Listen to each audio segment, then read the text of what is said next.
Hey there everyone, welcome to Saurabh's classes. I'm Radhima. In front of you today I'm going to solve the IIT JAM Maths 2023 paper, right? So the first question here is given a matrix A. As you can see, there are different columns and rows written. Now another condition given is B is equals to the combination of this, addition of these matrix plus the identity matrix. Now the question is, which of the following is not an eigenvalue of B? So basically we have to find out the eigenvalues here. So we will start with A. So first of all, let us find out the determinant value of A. Now this is very easy, as this is 0, 0, 0. That means the determinant of A is 0. So let's say lambda A is the eigenvalue of this. So one of the eigenvalue will be 0 because the determinant is 0.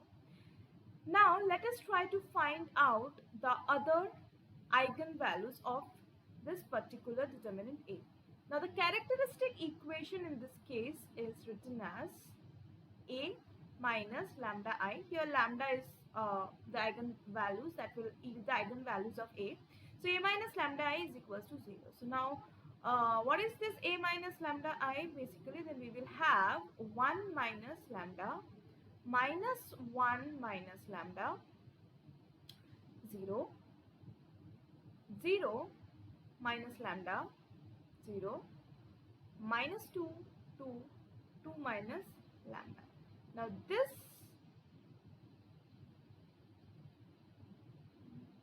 let's write it down.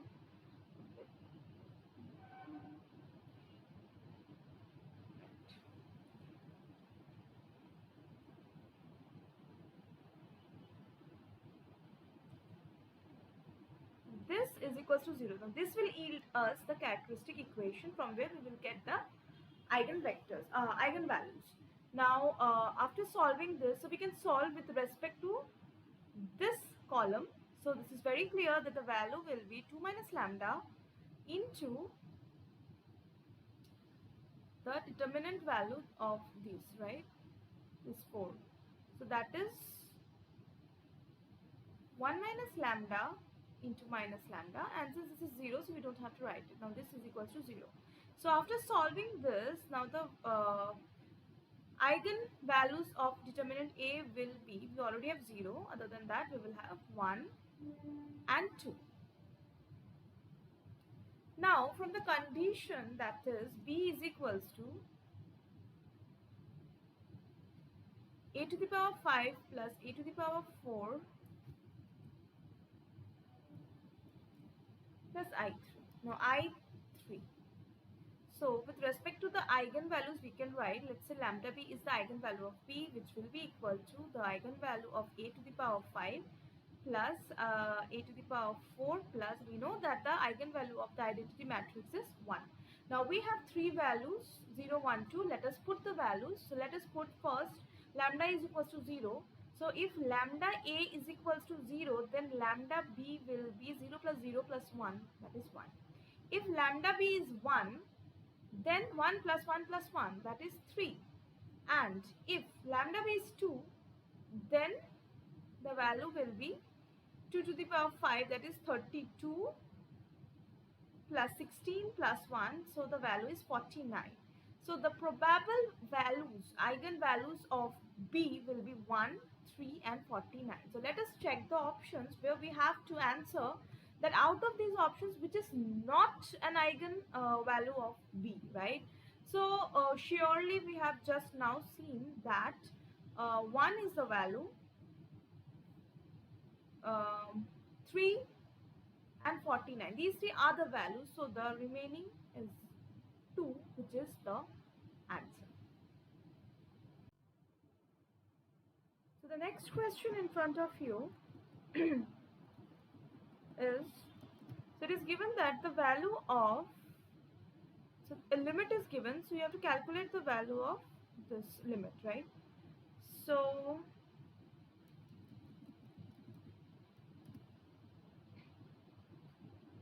basically if we put the value infinity here, this value of xn will become 0. So now first what we have to do is, let us take this part, okay, and write it down as in. Let in is equals to integration 0 to 1 x to the power n by x plus 1 dx. Okay, now this can be written as 0 to 1 x n minus 1 dot x by x plus 1. Now here I can add plus 1 and minus 1, right? Now in is equals to 0 to 1 x of n minus 1 into 1 minus 1 by x plus 1 dx. This is another way of writing. Now let us multiply, so we get in is equals to 0 to 1 x n minus 1 dx minus 0 to 1 x n minus 1 by x plus 1 dx. Now if in is equals to x to the power n x plus 1 dx integration 0 to 1, then if I put n minus 1, then I can write it down as I of n minus 1. So I have in is equals to 0 to 1 x n minus 1 dx minus this value. Now in is equals to, if we integrate, we get n minus 1 plus 1, so that is n divided by n within the interval 0 to 1 minus in minus 1. So now if we put the values here, so we will get in is equals to 1 minus 1 by n minus in minus 1. So now this equation can be written as in plus in minus 1 is equals to 1 by n. Correct? Now let us put the limit here as in the question given that the limit n tends to infinity. So if we put here limit n tends to infinity in plus limit n tends to infinity in minus 1 is equals to limit n tends to infinity 1 by n.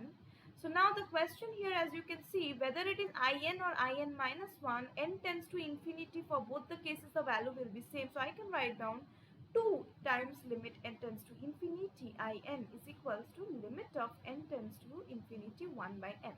And if I put the value of n tends to infinity, then I get the value 0. So that means the answer to this question is 0. So the next question here is about, again, another question from matrix and eigenvectors. So the maximum number of linearly independent eigenvector of the matrix. Okay, so let us say the matrix is A is equals to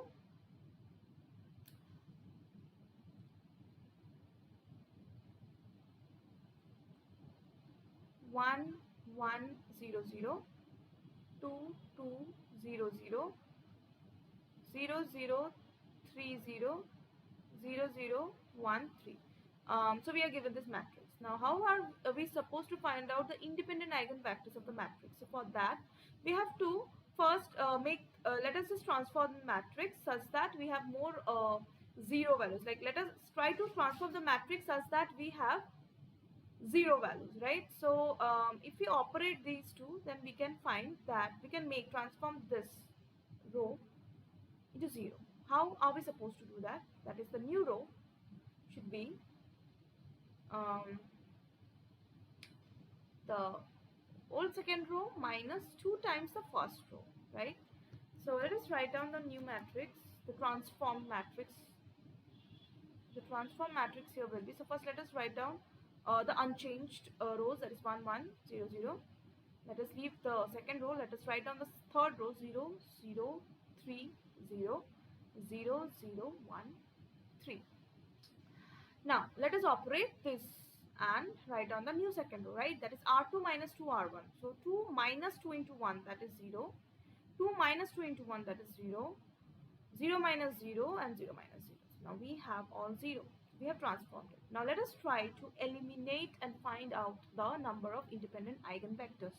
How are we supposed to do that? So in each column we are going to find out the non-zero number. So if I talk about this column, I have 1 as the non-zero number. That means when I have got this, now I am going to, in order to find the next one, I'm going to not consider this row and column anymore. So just for the sake of understanding, let us shade it with yellow. What is the meaning here is that we are not going to consider it. That is, while I'm going to consider the second column, I will only have to look at these three zeros. So there are no non-zero numbers in this column, so we will leave it. We will move on to the third here, and again we will just have a look at 0, 3, 1, or the column, that is the row here, that is 0, 3, 0. Now, in this row, this is the non-zero number I have. So I will again not consider this row and this column while checking the last column, and here I have another non-zero number, so this and this also gets nullified. So how many independent numbers, non-zero numbers I have? 1, 2, 3. So that means how many linearly independent eigenvectors I'm going to get? 1, 2 and 3. So here the answer is 3. Next question. So here this question is about the convergence and divergence. So here we are given an is equals to sine of 1 by n cube and bn is equals to sine of 1 by n for n belongs to capital N. Then so these are the options. So now let us start with, so since this is sine, the theta is basically 1 by n, so let us take a series, let's say cn, okay, is equals to 1 by n. Now if we take the series, say summation of cn, then that is our summation of 1 by n. Now in this case, so here n to the power, it is 1. Basically we know for p less than or equals to 1, this is a divergent series. Since this is less than or equals to 1, so whenever p is less than or equals to 1, so 1 by np will be divergent. So as a result, this is divergent. Now let us take a comparison.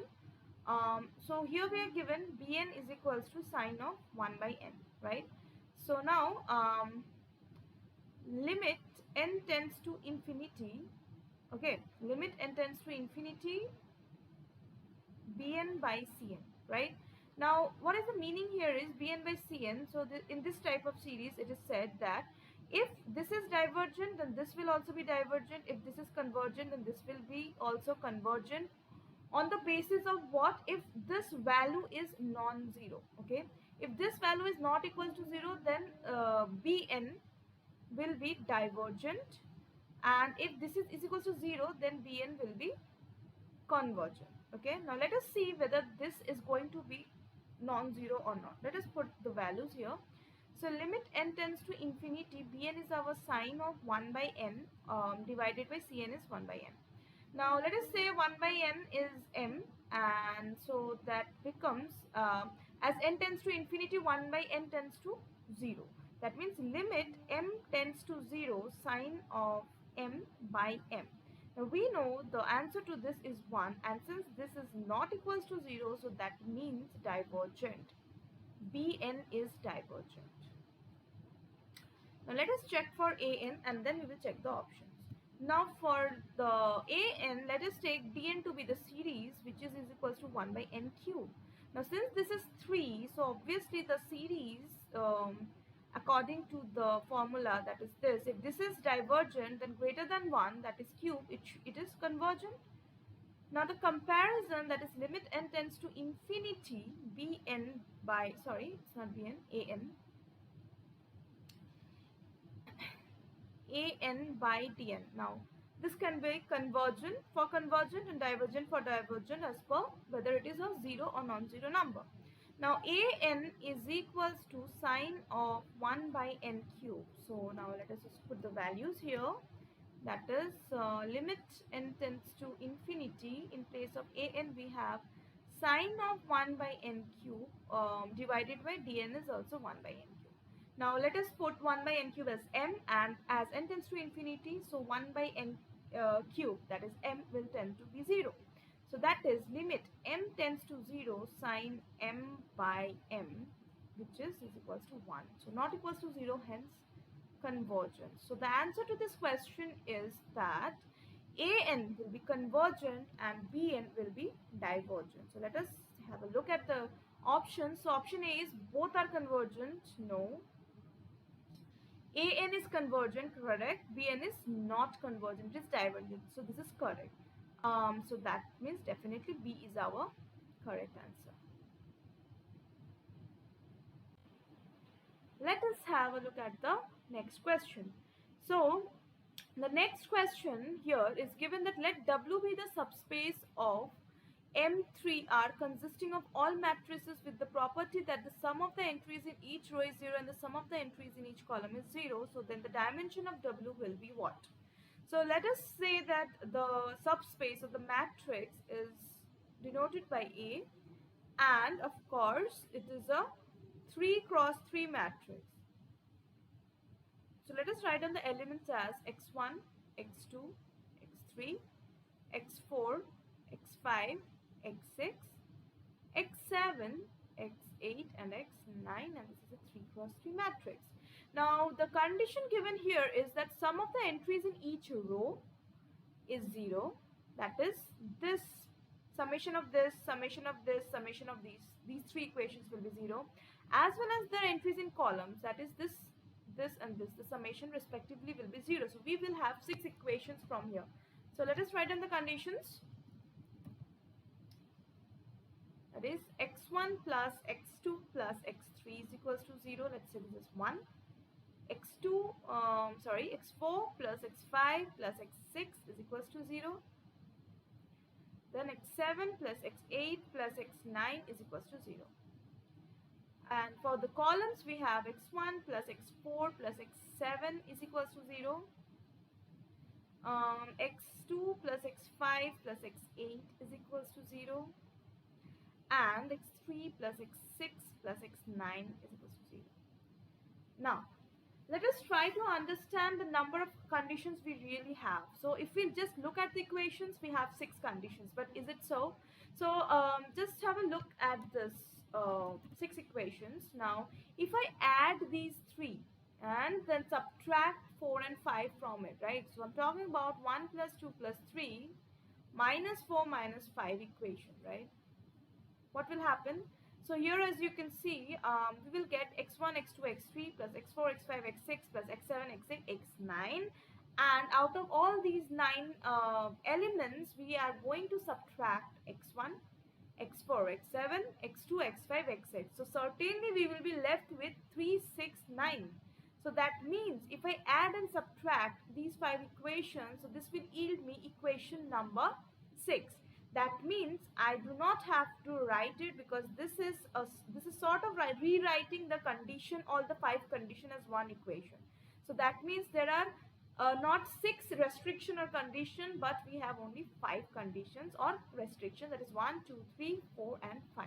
So how to find out the dimension of W? So dimension of W is equals to, here the total dimension is 3 cross 3, that is 9, minus the number of restrictions, that is 5, is equals to 4.